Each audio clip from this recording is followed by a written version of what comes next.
Escape from poor and middle class. So possible అవుతుంది అంటే possible అవుతుంది. ఫస్ట్ దీని గురించి డిస్కస్ చేసే ముందు మనకు మా వరల్డ్ వైడ్గా ఉన్న మనీ పాత్ర చూద్దాం. Poor, middle class, rich mind. ఇక్కడ రిచ్ అంటలేను, రిచ్ మైండ్ అంటున్నా. First escape from poor and middle class ఇవి తెలుసుకునే ముందు రిచ్ అంటే మనీ ఉండడమా, ఆ మైండ్ సెట్ ఉండడమా? యాక్చువల్గా మనీ ఉంటే రిచ్ అంటాం, ఓకే. అతను రిచ్ అవ్వడానికి ఇలాంటి మైండ్ సెట్ ఉంది. ఇది మనకు చాలా ఇంపార్టెంట్. ఈ వీడియోలో మనం డిస్కస్ చేయబోతున్నాం దాని గురించి. పూర్ నుంచి మిడిల్ క్లాస్ నుంచి తప్పించుకొని రిచ్ పాత్లో, మనీ పాత్లో వెళ్ళాలి. ఆ మార్గాన్ని మనం వెళ్తేనే అప్పుడు మనం ఈ రెండింటి నుంచి ఎస్కేప్ అవుతాం. మ్యాటర్ సింపుల్గా అనిపించవచ్చు కానీ చాలా ఎఫెక్టివ్గా ఉంటుంది. జాగ్రత్తగా వినండి, చాలా ఇంపార్టెంట్. విన్న తర్వాత మీరే కామెంట్ చేయండి, రైట్? పూర్ మైండ్ సెట్ ఎట్లా ఉంటుందంటే వాడు ఒక వేరే ఖర్చు పెట్టే వాళ్ళని చూసి, డబ్బులు ఆదా చేసే వాళ్ళని చూసి, వాడు పిసినారా, వాడు డబ్బులన్నీ ఆదా చేసుకుంటాడు, మురుగ పెట్టుకుంటాడు, ఎంజాయ్మెంట్ చేయడు, ఏం తాగడు తినడు అని చెప్పేసి మన మైండ్ సెట్లో ఉంటుంది. వీటి దగ్గరికి డబ్బులు రావగానే ఖర్చులు, ఎంజాయ్మెంట్స్, తాగడం, తినడం, ఆ రోజుకు ఆ మంత్గా మనీ ఫినిష్ చేస్తాడు. No liabilities, no assets. ఇవి రెండు ఏముండవు వానికి. వచ్చిన డబ్బులు ఖర్చులోకి పోతాయి. ఎంజాయ్, ఇంతే ఎంజాయ్. ఇది ఒక్క మాటే అనుకుంటుంది. రేపటికి రేపు సంపాదించుకుందాం, ఈ పూటకు వచ్చింది, ఈ పూట కథం చేద్దాం, రేపటికి ఏం అవసరం లేదు. తప్పుగా చెప్పట్లేదు, ఫ్యాక్ట్ చెప్తున్నాను నేను. మన మైండ్ సెట్ మారితేనే మనము ఈ పూర్ లైన్ నుంచి వెళ్ళి మనము రిచ్ లైన్కి పోతాం. ఫస్ట్ మొత్తం వినండి, రైట్? ఇది తన మైండ్ సెట్. తన ఖర్చు ఏమవుతుంది? ఎప్పుడైతే తనకు ఇన్కమ్ వస్తుందో డైరెక్ట్ ఆ ఇన్కమ్ అంతా ఎక్కడికి పోతుంది? ఎక్స్పెన్సెస్కే పోతుంది. No liabilities, no assets, zero. తన ఇలాగే సాగుతున్నప్పుడు అసెట్ అనేది లేకపోతే తన పూర్ నుంచి బయటికి వెళ్ళి వస్తాడు, రైట్? నా పాయింట్ అర్థమైందా? తన దగ్గర అసెట్స్ లేవు, ఇన్వెస్ట్మెంట్ లేదు. అసెట్ అంటే ఇన్వెస్ట్మెంట్ లేదు. ఇన్వెస్ట్మెంట్ చాలా రకాలు ఉన్నాయి. Real estate, stocks, bonds, some other. ఏది తన దగ్గర ప్లానే లేదు. తన దగ్గర తిందామా, తిరుగుదామా, ఖర్చు చేద్దామా, అంతే. ఈ మైండ్ సెట్ తనలో ఉన్నాడు, ఓకేనా? తనప్పుడు బయటికి రావడం చాలా కష్టం. ఆ వ్యక్తి పూర్గానే ఉంటున్నారు ఇండియాలో, ప్రపంచంలో ఎక్కడ అంటే దానికి రీజన్ ఇదే, రైట్? ఇప్పుడు మీకు ఎండ్ ఆఫ్ ద వీడియో మీకు అర్థమైపోతుంది, రైట్? సెకండ్ క్లాస్ వచ్చేసి మిడిల్ క్లాస్. చాలా ఇంపార్టెంట్ క్లాస్. వీడియో చూస్తున్న వాళ్ళలో 90% వీళ్ళే ఉంటారు, right? What is middle class?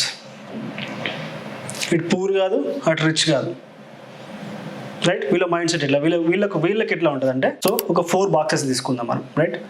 1 వచ్చేసి వాళ్ళ ఇన్కమ్, నెక్స్ట్ వచ్చేసి ఎక్స్పెన్సెస్. ఫస్ట్ ఈ రెండు చూడండి. ఎవరికైనా ఖర్చులు ఉంటాయి. ఒక సామాన్యుడు అయినా సరే, అసామాన్యుడు అయినా సరే, రిచ్ అయినా పూర్ అయినా ఎవరికైనా ఖర్చులు ఉంటాయి, తప్పు కాదు, రైట్? ఈ మిడిల్ క్లాస్ పర్సన్ ఎలా ఉంటుందంటే ఇన్కమ్ రావగానే తన ఎక్స్పెన్సెస్కి కొన్ని ఖర్చులు వెళ్ళిపోతాయి, రైట్? ఎవరికైనా వెళ్ళిపోతాయి. ఇక్కడ తినకున్న మైండ్ సెట్ ఏంటంటే థింక్ బిగ్. ఇన్కంలో కాదు, ఖర్చులో బిగ్. ఖర్చు కోసం ఎక్కువ ఆలోచిస్తాడు. ఎలా అంటే ఇన్కమ్ వచ్చింది, ఎక్స్పెన్సెస్ అయినాయి. తను కార్ కొనాలనుకుంటాడు, ఒక బైక్ కొనాలనుకుంటాడు. ఆ బైక్ కానీ ఆ కార్ కానీ తన యొక్క ఇన్కమ్ కంటే త్రిబుల్ ఉంటుంది. తను ఏం చేస్తాడంటే లయబిలిటీ. మీకు చెప్తాను. వాట్ ఈస్ లయబిలిటీస్ అంటే లైక్ ఈఎంఐస్. ఏదైతే మన జేబులో నుంచి లాక్కుంటుందో, మనం ఇవ్వని అవసరం లేదు, అదే లాక్కుంటుంది, అది లయబిలిటీస్. చాలా సింపుల్ వర్డ్. ఇంకా కావాలంటే గూగుల్ కూడా మీరు సెర్చ్ చేసి చూసుకోండి. లైక్ ఈఎంఐ మంత్లీ రాగానే అదే ఆటోమేటిక్గా కట్ అయిపోతుంది. అర్థమైంది కదా? నేను అప్పు తీసుకున్నా కూడా ఆటోమేటిక్గా మనం ఇచ్చేయాల్సి వస్తుంది మంత్లీ లయబిలిటీస్, రైట్? ఈ పాయింట్ గుర్తుపెట్టుకోండి. ఏమవుతుందంటే దీనికోసం వాడు ఈఎంఐ స్టార్ట్ చేస్తాడు, రైట్? ఇప్పుడు ఏమవుతుందంటే బైక్ కానీ హౌస్ కోసం కానీ ఇన్కమ్ అంత ఉండదు. 70,000 ఇన్కమ్ ఉంటుంది, ఫ్లాట్ మాత్రం 3 కోట్ల ఫ్లాట్ కావాలి, దానికోసం ఈఎంఐ పెట్టాలి. ఇన్కమ్ ఉండదు, ఒక బైక్ కొనాలి, సూపర్ బైక్ కొనాలి, ఒక బుల్లెట్ బైక్ కొనాలి, దానికి 2,50,000 ఉంటుంది, దానికోసం ఈఎంఐ పెట్టాలి. ఇంట్లో ఫంక్షన్ అవుతుంది, తన కెపాసిటీ 50 మందికి మంచిగా చేసుకుని ఉంటుంది, బట్ ఒక 100 మందిని పిలవాలి, భారీగా ఖర్చు చేయాలి, పెద్దగా చూపించాలి, ఇది ఒకటి ఉంటుంది. ఇప్పుడు ఏమవుతుంది? తన ఇన్కమ్ నుండి ఎక్స్పెన్సెస్, తన మనీ పోతే నో ప్రాబ్లం, రైట్? ఇక్కడ తన ఇన్కమ్ ఏమవుతుంది? లయబిలిటీస్కి వెళ్ళిపోతుంది. అంటే ఇక్కడ అర్థం చేసుకోండి, తన లయబిలిటీస్ నుండి తన ఎక్స్పెన్సెస్ తీసుకుంటున్నాడు.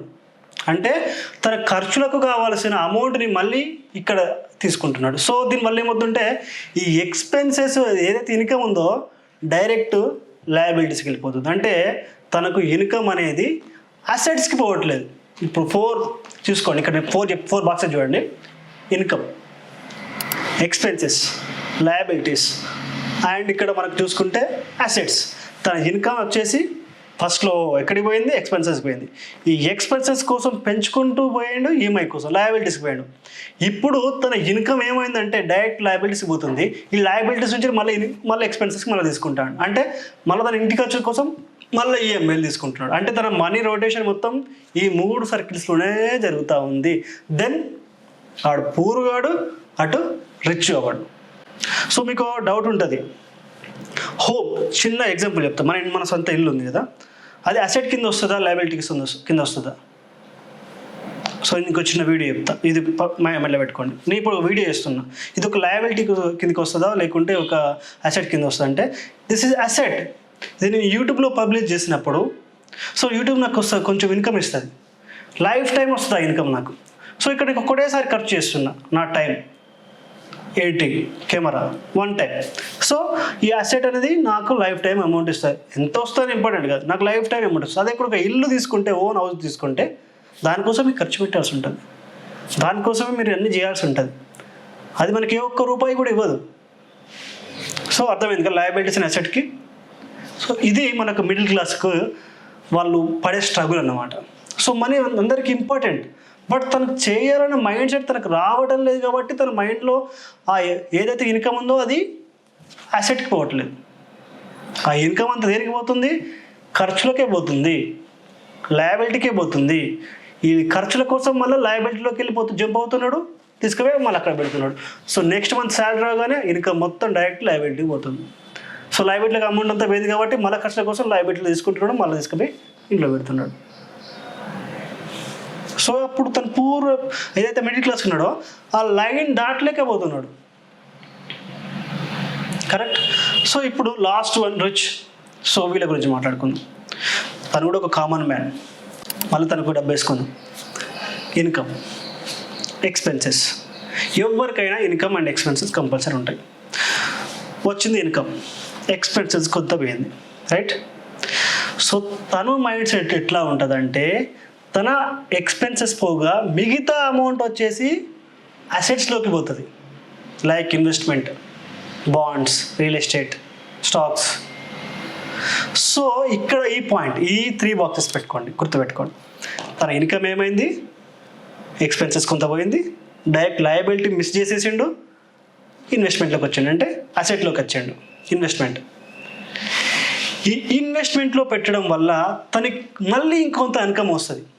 ఇన్కమ్ ఇంక్రీజ్, ఈ ఏదైతే అసెట్ నుంచి మళ్ళీ కొద్దిగా ఇన్కమ్ తనకు పెరిగింది. ఎక్కడికి వచ్చిందో ఆ ఇన్కమ్ మళ్ళీ తన ఇన్కమ్లోకి వచ్చేసింది. అసెట్ నుంచి మళ్ళీ తన ఇన్కమ్ తీసుకొచ్చి మళ్ళీ అసెట్లో పెడుతున్నాడు.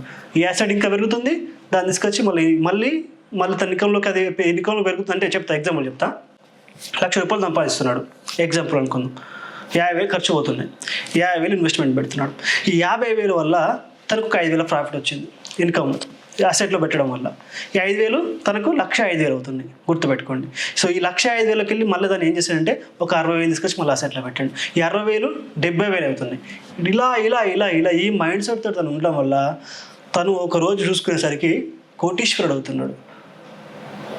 ఈ ఇప్పుడు ఎవరైతే రిచ్ వీళ్ళ మధ్యలో తారతమ్యాలు చెప్తా. ఈ పూర్వుడు అనుకుంటాడు కదా, సో నా అంత ఎంజాయ్మెంట్ వెయిట్ చేయడం అనుకుంటాడు. బట్ వన్ డే వీని దగ్గర luxury cars, luxury homes, luxury travel, everything luxury. వీళ్ళ పిల్లలు వచ్చేసి హై క్లాస్ పిల్లలుగా మారిపోతారు, వీళ్ళ పిల్లలు వచ్చేసి లో క్లాస్ పిల్లలుగా మారిపోతారు. వీళ్ళ పిల్లలు వచ్చేసి స్టాండర్డ్ స్కూల్లో చదువుతారు, వీళ్ళ పిల్లలు వచ్చేసి గవర్నమెంట్ స్కూల్లో చదువుతారు. ఇక్కడ ఒక్కటే విషయం చూసుకోండి, వీడికి ఎక్కడ చదువుతున్నా వీనికి అసలు బాధే ఉండదు. బట్ ఇక్కడ వీరికి కొద్దిగా స్టాండర్డ్ దగ్గర కూడా బాధపడతాడు, మన స్టాండర్డ్ ఇంకా పెంచడానికి చూస్తాడు. సో పిల్లలకి క్వాలిటీ పెరుగుతుంది, క్వాలిటీ ఆఫ్ లైఫ్ పెరుగుతుంది, క్వాలిటీ ఆఫ్ ఎడ్యుకేషన్ పెరుగుతుంది. చిన్న స్టెప్, ఇన్కమ్ని అసెట్కి మార్చుకోవడం వల్ల. ఖర్చులు ఎవరికైనా ఉంటాయి. ఇక్కడ చూడండి, మళ్ళీ నేనే బ్రాండెడ్ క్లాత్స్ వేస్తా అనుకుంటాడు.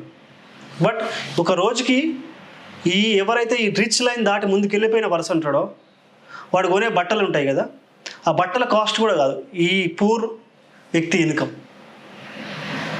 సో నేను ఏం పాయింట్ చెప్పాను, రిచ్, పూర్, మిడిల్ క్లాస్ చెప్పాను, 3 పాయింట్స్. ఎక్కడ కామన్ పాయింట్ మనకు మిస్ అవుతుందంటే, పూర్ వ్యక్తికి అసెట్ లయబిలిటీస్ మీద ఇంట్రెస్ట్ లేదు, తిన్నామా తాగుదామా ఆ రోజుకి ఫినిష్ చేద్దామా. మిడిల్ క్లాస్ పర్సన్కి అసెట్ మీద లేదు, ఖర్చులు పెడదామా, దానికోసం ఈఎంఐలు కడదామా, ఆ ఈఎంఐల కోసం మళ్ళీ ఖర్చులు చేద్దామా, ఈ ఖర్చులు చేయడానికి మళ్ళీ లయబిలిటీ సైడ్ పోదామా, దట్స్ ఇట్. ఆ మైండ్ సెట్ అక్కడే ఉండిపోతున్నాడు. సో రిచ్ పర్సన్ ఏమవుతున్నాడు, ఈ బార్డర్స్ మొత్తం దాటేసి రైట్ మొత్తం అసెట్ సైడ్ పోతున్నాడు. ఖర్చులు ఉంటున్నాయి వాడికి, ఖర్చులు చూసుకోగా మిగతా ఖచ్చితంగా అసెట్ సైడ్ పంపిస్తున్నాడు. ఆ అసెట్ నుంచి ఇంకాస్త ఇన్కమ్ వస్తుంది, ఆ ఇన్కమ్ మళ్ళీ ఆ ఇన్కమ్ని మళ్ళీ అసెట్లో పెడుతున్నాడు. అట్లా ఇన్కమ్ మళ్ళీ వస్తుంది, మళ్ళీ అసెట్లో పెడుతున్నాడు.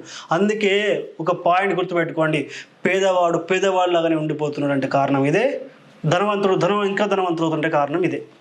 సో దాన్ని నేను మొత్తం మీకైతే ఇవాళ విడమర్చి మొత్తం పూర్తిగా చెప్పేశాను.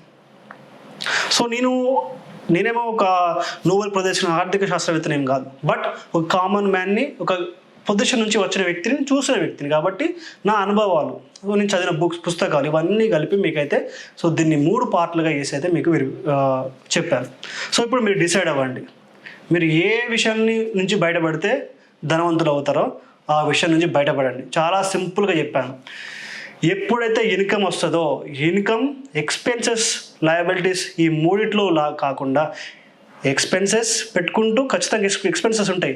ఆ ఇన్కమ్ కాస్త అసెట్ ఎప్పుడు వెళ్ళిపోతుందో, ఎప్పుడైతే ఇన్వెస్ట్మెంట్ సైడ్ పోతుందో, చాలా రకాల ఇన్వెస్ట్మెంట్స్ ఉన్నాయి ఇప్పుడు ఈ రోజుల్లో మనకు చాలా అవైలబిలిటీ ఉన్నాయి. అది రియల్ ఎస్టేట్ చేసుకోవచ్చు, స్టాక్ మార్కెట్లో చేసుకోవచ్చు, మనం గోల్డ్లో, సిల్వర్లో ఎక్కడైనా సరే మనం ఇన్వెస్ట్మెంట్ చేసుకోవచ్చు, చాలా రకాలుగా ఉంది. సో అన్నిటి సైడు మీ ఇన్కమ్ని మీరు అసెట్గా మార్చుకుంటే ఆ అసెట్ మీకు ఇన్కమ్ ఇస్తుంది, ఆ ఇన్కమ్ అసెట్గా మారుతుంది, ఆ అసెట్ ఇన్కమ్ ఇస్తుంది. అలా మీరు కొన్ని సంవత్సరాలు చూసుకుంటే మీరు ఎప్పుడైతే మీరు వెనుక చూసుకోవాల్సిన అవసరం లేదు. వన్ డే మీరు చూసుకుంటే మీ వెనకాల మీ ఓన్ కార్ వితౌట్ ఈఎంఐ, మీ వెనకాల మీ own luxury home without EMI ట్రాప్స్లో పడకండి. ప్రతి ఖర్చు కోసం మీరు అప్పులు చేయకండి. సో ఇలా చేసుకుంటూ పోతున్న రోజు మీ లయబిలిటీస్లో ఇరికిపోయి లైఫ్ మొత్తం అదే సర్కిల్లో ఉంటుంది. Thank you. శృతం స్టాక్స్.